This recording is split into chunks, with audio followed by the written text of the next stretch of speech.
This woman spent 3 years with a man she thought was her future. He was stable, reliable, and by everyone's standards, he was the good guy.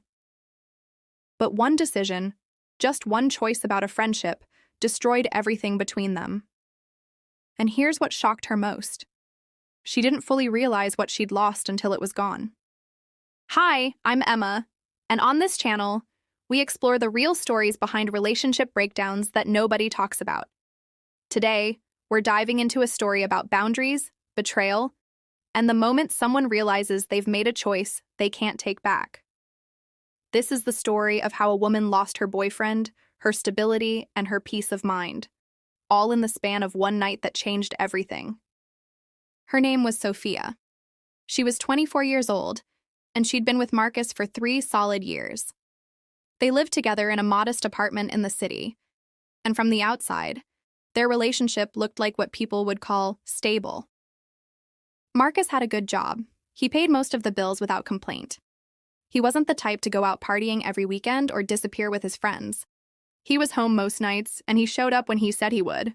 By conventional standards, he was exactly what women are supposed to want: dependable, responsible, and committed. But here's what nobody tells you about relationships. Stability can become a prison if there's no spark underneath it. Sophia started to feel like she was slowly disappearing into the background of her own life. Marcus would come home from work and immediately turn on a gaming stream. She'd try to tell him about her day, the projects she was working on, the drama in her office, the small victories that made her feel alive, and he'd nod along without really listening. When she pointed this out, he'd say he was just decompressing. She understood that. She really did. But after hearing the same response for months, it started to feel like he didn't actually want to hear about her life. There was also the matter of his phone habits. Marcus expected her to respond to his messages within an hour. If she didn't, he'd get pouty. He'd send follow-up texts asking what she was doing, where she was, who she was with. But when she needed something from him during the day, his responses would come hours later, if at all. When Sophia brought this up, he acted like she was being unreasonable. It was a double standard that made her feel small and controlled. After months of this, Sophia started leaving his messages on read sometimes, just to see how he'd react. And suddenly, he was concerned about communication in their relationship. He wanted to have conversations about how they weren't connecting anymore. But the truth was, they hadn't been connecting for a long time. He just never noticed until she stopped trying. Then came Marcus, working late. More and more, he said he was staying at the office to work on a potential promotion. Sophia supported this at first. She understood ambition. But gradually, she realized something. Marcus seemed to prefer being at work to being home with her. Around the same time, Sophia met Daniel. He worked in the same office complex, just a different floor. They started out with casual conversations in the elevator. Then they'd grab coffee in the lobby. Eventually, when their schedules aligned, they'd have lunch together. Daniel was different. When Sophia talked about her day, he actually listened. He asked follow-up questions. He remembered things she'd mentioned weeks ago. He asked about her weekend. He wanted to know what made her happy, what frustrated her, what her dreams were. The contrast was devastating. For the first time in months, Sophia felt like someone saw her as a person, not just as the girlfriend, not just as the roommate who paid half the rent, but as an actual human being with thoughts and feelings that mattered. Daniel started offering her rides home on the nights when Marcus was working late, which was becoming more frequent. During those car rides, they'd talk about everything: music, movies, their frustrations with work, their dreams for the future, real conversations, not the surface-level "how was your day" followed by silence and the glow of a screen. Sophia found herself laughing in ways she hadn't in months. Daniel remembered little details about her that Marcus had completely forgotten. She'd mentioned once that she hated radio commercials in the morning, so Daniel always had a playlist ready when he picked her up. She'd told him she missed dancing, and suddenly he was finding excuses to talk about concerts and clubs they should check out sometime. These weren't grand gestures. They were small, thoughtful things. But after feeling invisible for so long, these small things felt enormous. Marcus started asking questions. Casual questions at first. What was she talking about at lunch with her work friends? Why was she getting home later on the days Daniel drove her? He'd ask it like he wasn't really interested. but there was an edge to his voice that made Sophia uncomfortable. She felt suffocated by his sudden interest in her friendships. It felt controlling, like he didn't trust her to have her own life. Meanwhile, Marcus hung out with his coworker Rebecca all the time. He went to her housewarming parties, he texted her about work stuff on weekends. But when Sophia pointed out this hypocrisy, he said it was different because Rebecca was married. The double standard infuriated her. Sophia will admit now that she started checking Marcus's phone when he was in the shower.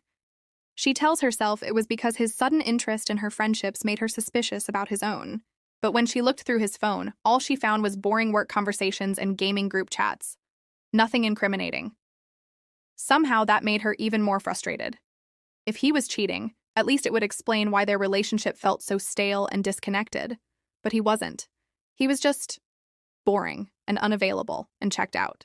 When Daniel mentioned that his friend was throwing a party one weekend, Sophia felt genuinely excited for the first time in months. Real excitement. The kind where your heart speeds up and you can't stop smiling. She told Marcus it was a casual work thing. Just a small gathering, nothing special. She didn't tell him that Daniel was picking her up. She knew Marcus would make it weird. And honestly, she was tired of having to justify every detail of her social life to someone who barely engaged with her at home. She was a grown woman. She should be able to go to a party without needing permission. The night of the party, Sophia spent extra time getting ready. She chose an outfit that made her feel confident and attractive, feelings she'd almost forgotten she was capable of having. When Daniel picked her up, he complimented how she looked. And that's when it hit her. Marcus hadn't said anything nice about her appearance in weeks. During the drive, they talked and laughed. Sophia felt like she was remembering who she used to be before she became half of a couple that barely communicated. She felt alive again. The party was actually more upscale than she'd let on.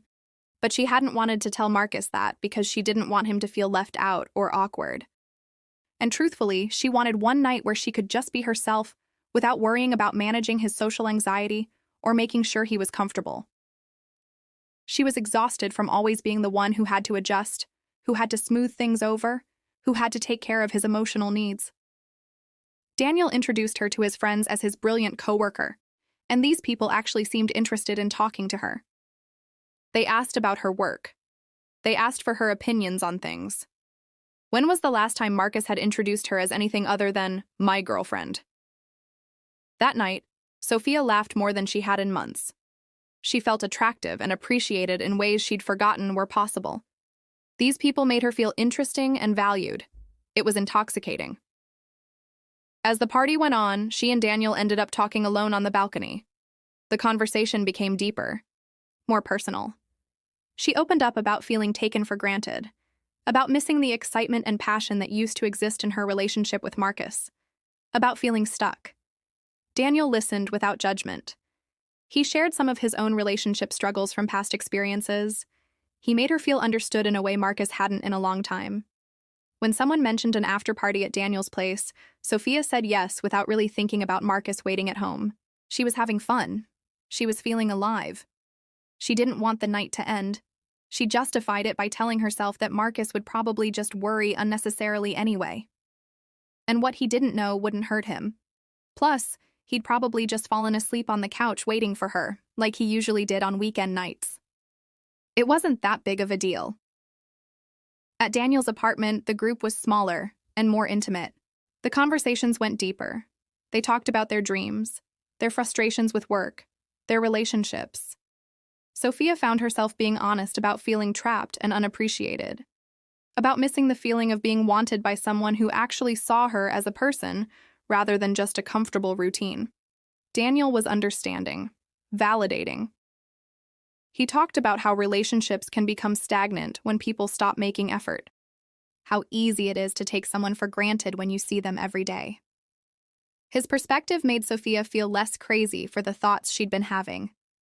She'd turned off her read receipts and was ignoring Marcus's increasingly frequent texts because she knew he was spiraling into one of his paranoid episodes.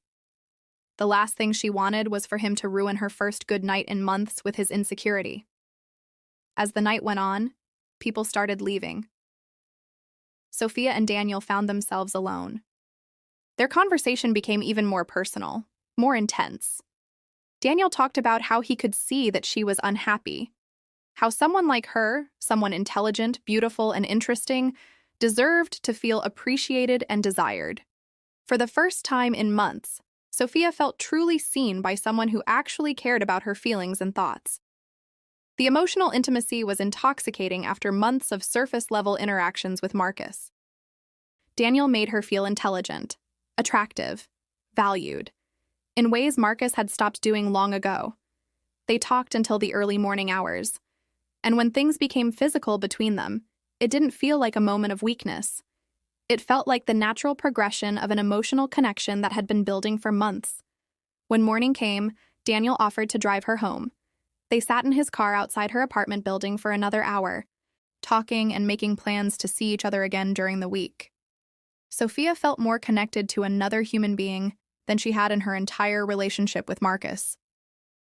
At 5:42 in the morning, as Daniel pulled away, Sophia saw Marcus waiting by the window. Her first instinct wasn't guilt, it was annoyance. Here he was, spying on her like she was some kind of criminal instead of trusting her to manage her own social life. This was exactly the kind of controlling behavior that had been pushing her away for months. When she walked in, she immediately went on the offensive.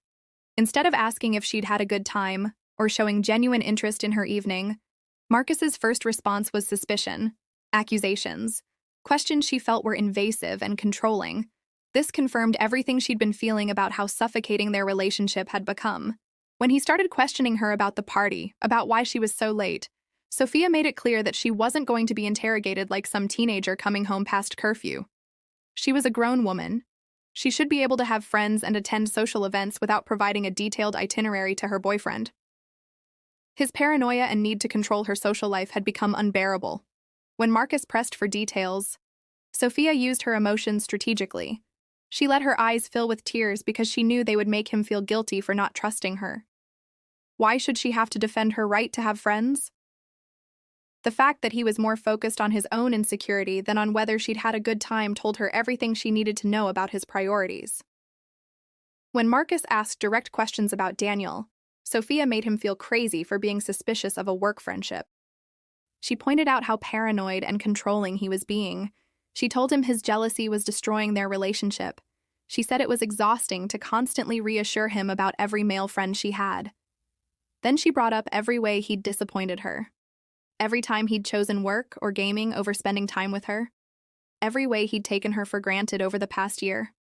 If he was going to attack her character and her friendships, then he needed to hear about his own shortcomings as a partner. She wasn't going to let him make her the villain when he'd been emotionally absent for months. When Marcus demanded that she cut contact with Daniel, Sophia refused. That would be letting him win. She wasn't going to give up the one friendship that made her feel valued and appreciated just because Marcus was too insecure to handle her having male friends. His ultimatum proved that this was about control, not about love. The fight escalated. Marcus mentioned seeing Daniel's car. Sophia attacked his need to spy on her rather than addressing his real concerns.